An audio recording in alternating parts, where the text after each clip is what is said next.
Parami ng parami ang nagiging kasapi ng kooperatiba. Driver man o guro, manggagawang bukid o mga empleyado, mangingisda o OFW, lahat ay nagiging kasapi ng kooperatiba. Mula sa mga pabrika hanggang sa pagbebenta ng mga produkto sa murang halaga, hanggang sa paghahatid ng mga serbisyo ng kuryente o tubig, iba't ibang mga kooperatiba ang nagbibigay serbisyo sa milyong mga Pilipino. Ano ang kooperatiba? Ang kooperatiba ay isang samahan ng mga taong may iisang adhikain at pinagbubuklod ng kanilang pare-parehong interes at mithiin. Sila'y kusang nagsama-sama upang makamit ang kanilang mga pangangailangan sa pamayanan sa pamamagitan ng pag-aambag ng kanilang inipong kapital, pagtangkilik sa kanilang sariling produkto at serbisyo, at pakikibahagi sa mga benepisyo ng kanilang pagbubuklod. Patuloy tayo na magsasaliksik kung ano pa ang mga bagong produkto at serbisyo na maibibigay natin sa ating kasapian. Ang kooperatiba ay voluntaryong pagbubuo ng samahan na ang mga tao ay mayroong common interest na siyang dahilan kung kaya't nais nilang magsama-sama upang magnegosyo, matulungan ang kanilang sarili at makatulong sa kanilang pamayanan. Nabubuo ang kooperatiba dahil may common bond of interest o pagkakapareho ng adhikain at mithiin ang mga kasapi.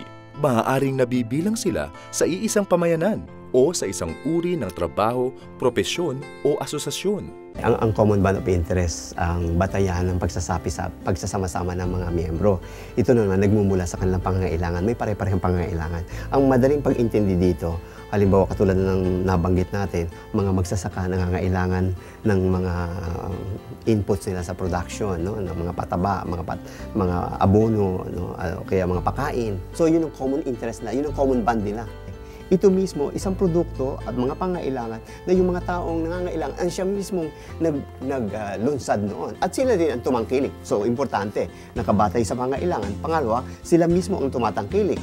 Kaya napakahalaga yung pagtakilik. Natatangi ang kooperatiba sa iba pang uri ng organisasyon at samahan dahil sa saping puhunan. Ang mga miyembro ay siya ring kamay-ari at kabahagi sa pagpapatakbo ng negosyo. Kamusta naman po ang negosyo natin dito sa Co-op? Mabuti naman po, Sir Reggie. Sana po magpatuloy ang pag-asenso. They realized that coming together and engagement in businesses would drive away the usurer, would drive away the exploiters of the poor people who enrich themselves at their expense when these people pulled whatever capital they had and engaged in this business. Ang anumang sosobra sa pagpapatakbo ng negosyong serbisyo ng kooperatiba ay ibinabalik din ng pantay-pantay sa lahat ng kamay-ari sa pamamagitan ng interes sa individual na saping puhunan at balik tangkilik.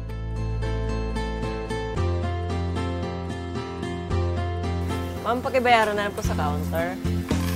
Hi, Miss Annie. Hi, sir. May meeting po tayo mamaya para sa patronage refund. Attend po kayo. Sige, salamat. If at the end of the year it was not well spent, then return. That is now we call refund. But how would you distribute that equitably? Then we call it patronage. Whoever patronizes more will be receiving more. Pag co-op kasi, product natin to, pera natin to, tapos kita natin. Pinagtitibay ang co-op ng mga prinsipyong pinahahalagahan ng kilusang kooperatiba sa buong mundo. Ito ang open and voluntary membership, democratic member control, members' economic participation, autonomy and independence, education, training and information, cooperation among cooperatives, concern for community. Ang kooperatiba kung gayon ay binuo ng mga taong nagkakaisa upang sama-sama silang makatugon sa kanilang pangangailangan. Bagay na mahihirapan sila kung sakaling magkanya-kanya. These institutions is dalawa nga yung ating gustong tahakin. No? We are providing both the economic and the social. And we cannot exist without the other. So without this balancing of the social and economic purpose of a cooperative, our participation in the community is meaningless. Iba't ibang uri ang kooperatiba. Dahil dito, mas epektibong nakatutugon ang mga kooperatiba sa pangangailangan ng kani-kanilang mga kamay-ari. Ang credit cooperative ay nagtataguyod ng pag-iimpok at naglalaan ng abot-kayang pagpapahiram ng salapi o puhunan sa kanyang mga kamay-ari.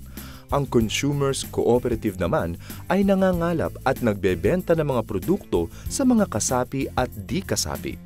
Ang producers at marketing cooperative ay mga kooperatiba na mga manggagawang agrikultural o industrial na naglalayong makatulong sa kanila upang mapalago ang kanilang produksyon at pagbenta ng kanilang produkto sa merkado.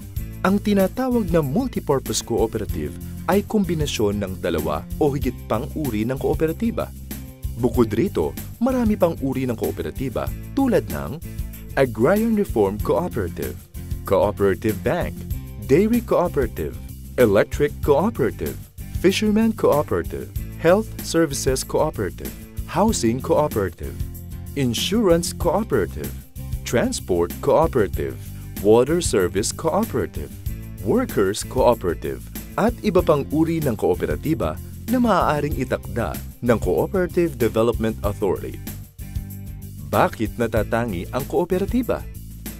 Maraming ang pagkakaiba ng kooperatiba sa iba pang uri ng samahang pangnegosyo tulad ng korporasyon. Una, ang layunin ng kooperatiba ay makipagbigay ng serbisyo sa kanyang mga kasapi o kamay-ari. Hindi tulad sa iba na ang pangunahing layunin ay paghangad ng kita o profit. Ikalawa, sa pagmamay-ari at paraan ng pagboto.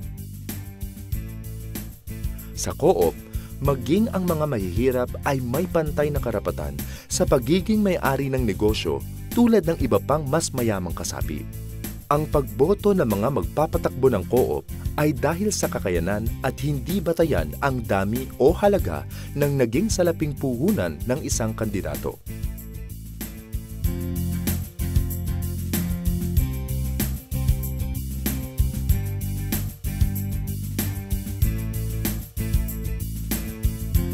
Ikatlo, mayroong pamamahagi ng net surplus sa co-op.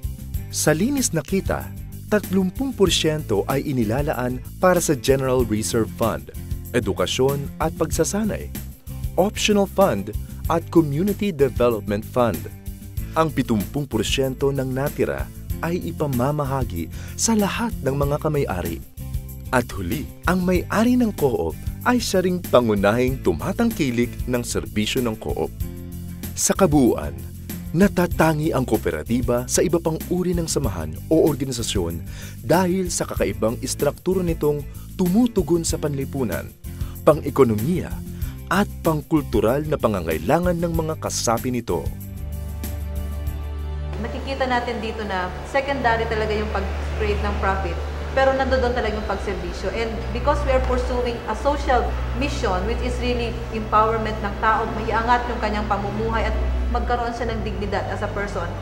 Dito ako nakatapos ng pag-aaral ko kasi nang pumasok ako ng co-op natin, bali estudyante pa lang ako. So nung nakatapos ako, nandito pa rin ako. Katulong sila sa, syempre, sa mga expenses ko sa school. Tapos ngayon naman, syempre, sa family ko naman. Actually, dito ako nag-start ng wala kaming bahay, yung gano'n. Kasama ng pagsusumikap na rin. Unti-unti dapat yung nag-i-aim ka, meron kang vision, ma-improve yung buhay mo dahil sa co-op. Kami dito, ang samahan namin dito parang magkakaibigan, magkakapatid.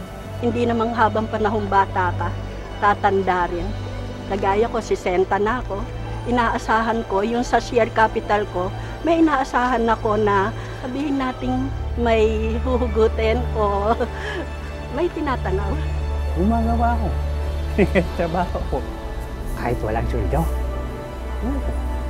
Bakit? Eh, isa ako sa may-ari ng cooperative.